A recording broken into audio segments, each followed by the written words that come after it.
Hello बच्चों, मैं Mansi Sharma mission ज्ञान से स्वागत करती हूँ आप सबका राजस्थान सरकार और वेदांता के CSR इनिशिएटिव ई कक्षा में।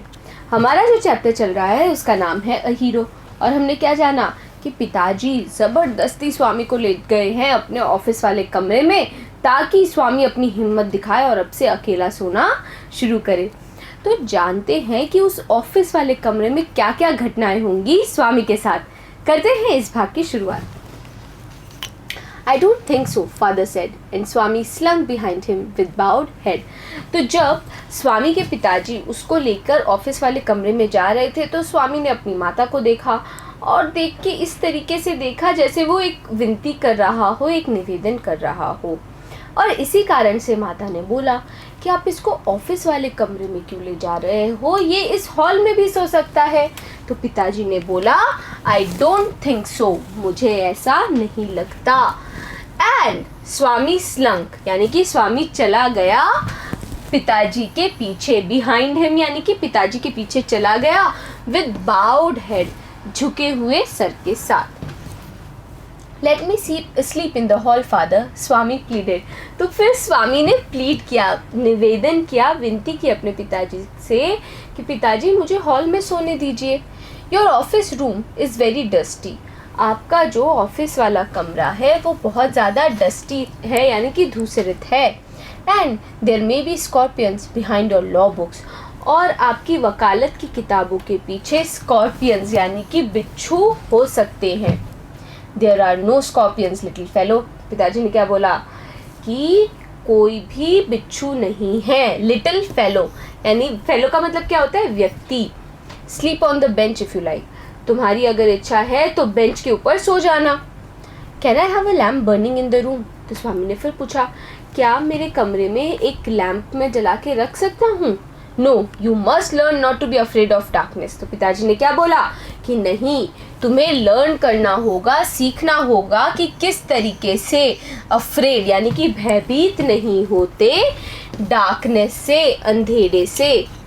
It is only a question of habit, ये तो सिर्फ आदत की बात है। हैबिट यानी कि आदत। You must cultivate good habits, तुम्हें कल्टिवेट करनी होंगी, विकसित करनी होंगी अच्छी आदतें। तो कौन कौन से मीनिंग पढ़े हमने यहाँ पे? हमने जाना कि स्लंक का मतलब होता है जाना, बाउड यानी कि झुके, डस्टी यानी कि धूसरित, फेलो यानी कि व्यक्ति, अफ्रेड का मतलब होता है भयभीत, डार्कनेस यानी कि अंधकार, कल्टीवेट मतलब विकसित करना। पिताजी क्या बोल रहे हैं कि तुम्हें भाई अच्छी आदतों का विकास करना होगा। Will you at least leave the door open, तो फिर स्वामी ने पूछा क्या आप कम से कम दरवाज़ा खुला रख सकते हैं। All right but promise you will not roll up your bed and go to your granny side at night. पिताजी क्या बोले, ठीक है लेकिन प्रॉमिस करो, वादा करो कि तुम अपने बिस्तर को फिर से घुमाकर अपनी दादी की तरफ जाके नहीं सोओगे। If you do it mind you I will make you the laughing stock of your school, और अगर तुमने ऐसा किया तो माइंड यू यानी कि याद रहे, मैं तुम्हें लाफिंग स्टॉक बना दूंगा, उपहास का पात्र बना दूंगा तुम्हारे स्कूल में। Swami felt cut off from humanity, Swami को ऐसा लगा जैसे कि ह्यूमैनिटी से, मानवता से उसका रिश्ता ही तोड़ दिया गया है। ही वॉज पेन्ड एंड एंग्री, और स्वामी बहुत ज़्यादा अप्रसन्न था और गुस्सा था।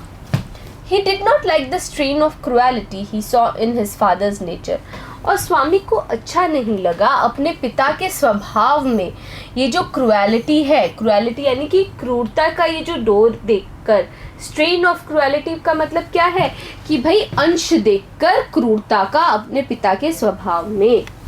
He hated the newspaper for printing the tiger story, और उसको बहुत नफरत हो रही थी, हेट हो रही थी, नफरत हो रही थी उस अखबार से कि उसने प्रकाशित की या छापी उस टाइगर की कहानी। He wished that the tiger had spared the boy, और उसने क्या विश किया, उसने क्या कामना की कि उस टाइगर ने स्पेयर नहीं किया होता, बख्शा नहीं होता उस लड़के को। Who did not appear to be a boy after all but a monster, जो कि एक लड़का नहीं लग रहा था अब लग रहा था एक मॉन्स्टर, एक राक्षस।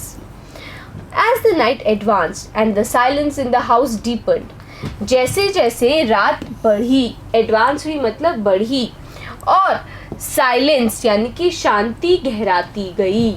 डीपेंड का मतलब क्या होता है? गहराना। तो पहले हम यहाँ की मीनिंग पढ़ लें। हमने जाना कि प्रॉमिस का मतलब होता है वादा, लाफिंग स्टॉक यानी कि उपहास का पात्र, ह्यूमैनिटी यानी कि मानवता, पेन्ड यानी कि अप्रसन्न, एंग्री यानी कि गुस्सा, क्रुएलिटी यानी कि क्रूरता, नेचर यानी कि स्वभाव, हेटेड यानी कि नफरत, प्रिंटिंग यानी कि छापना, विश्ड यानी कि कामना, स्पेयर्ड यानी कि बख्शा, मॉन्स्टर यानी कि राक्षस, एडवांस्ड का मतलब होता है उन्नत, और साइलेंस का मतलब क्या होता है? शांति। और एडवांस का एक और मतलब क्या होता है? आगे बढ़ना। तो स्वामी को ऐसा लग रहा था कि भाई उसका मानवता के साथ में रिश्ता ही टूट गया है। क्यों? क्योंकि उसके पिताजी के स्वभाव में एक अंश था क्रूरता का, और इसीलिए क्या कर रहे थे पिताजी? अकेला सोने को मजबूर कर रहे थे। और दूसरी तरफ स्वामी को गुस्सा आ रहा था उस अखबार पे। क्यों? क्योंकि उन्होंने प्रकाशित की थी उस लड़के की कहानी। फिर उसको उस लड़के पे गुस्सा आने लगा। उसको लगा कि ये लड़का नहीं था, ये असल में एक राक्षस था। राक्षस क्यों था बच्चों? क्योंकि इन्हीं सब के कारण तो स्वामी को अकेला सोना पड़ रहा है, और स्वामी तो है बहुत ही ज्यादा एक डरपोक लड़का। तो क्या पढ़ा हमने कि जैसे जैसे रात आगे बढ़ी, रात उन्नत हुई, और साइलेंस यानी कि शांति घर के अंदर डीपेंड हो गई यानी कि गहरा गई। हिज हार्ट बीट फास्टर, स्वामी का जो दिल था वो धड़क रहा था तेजी से। बीट करना यानी कि धड़कना। He remembered all the stories of devils and ghosts he had heard in his life. और उसको रिमेंबर होने लगी, याद आने लगी सारी स्टोरीज, कहानियाँ डेविल्स, शैतानों की, और घोस्ट्स की, भूतों की, जो कि उसने अपनी ज़िंदगी में सुनी है। How often had his chum Mani seen the devil in the banyan tree at his street end? कितनी बार उसका जो चम है यानी कि मित्र है मणि, तो स्वामी के मित्र का नाम क्या था? मणि। तो स्वामी कितनी बार हुआ है कि स्वामी का जो मित्र है मणि, उसने डेविल देखा है, शैतान देखा है बनियन ट्री पे के पास में, बरगद के पेड़ के पास में, जो सड़क के कोने पर है। And what about poor Munisami's father who spat out blood because the devil near the river's edge slapped his cheek when he was returning home one night? और किस तरीके से मनुस्वामी भी एक लड़का था, तो किस तरीके से मनुस्वामी के पिताजी, उनके मुंह से खून आने लगा, स्पैट आउट ब्लड यानी कि मुंह से खून आने लगा, बिकॉज क्योंकि जो डेविल था, जो शैतान था, रिवर के किनारे पर, एज पर यानी कि किनारे पर, उसने क्या किया था? स्लैप किया था, थप्पड़ मारा था उनके गाल पे। और कब मारा था थप्पड़? जब मनुस्वामी के पिताजी एक रात में घर वापस आ रहे थे। And so on his thoughts continued, और इस तरीके से उसके जो थॉट्स थे यानी कि विचार थे वो कंटिन्यूड रहे, जारी रहे। ही वॉज फेंट विथ फियर, वो क्या हो गया था? बिल्कुल शिथिल हो गया था। फेंट हो गया था मतलब शिथिल हो गया था, फियर के कारण, डर के कारण।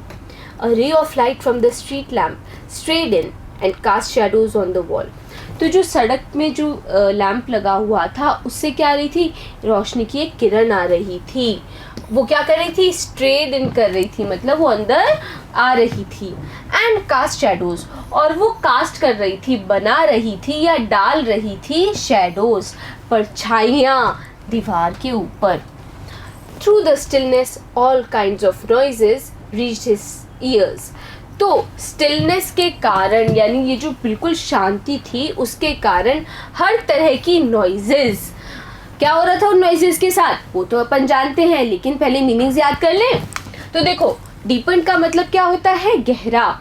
बीट यानी कि धड़कना, फास्टर यानी कि तेजी से, रिमेंबर्ड यानी कि याद करना, स्टोरीज का मतलब होता है कहानियाँ, डेविल्स यानी कि शैतानों, घोस्ट यानी कि भूत, चम कौन होते हैं?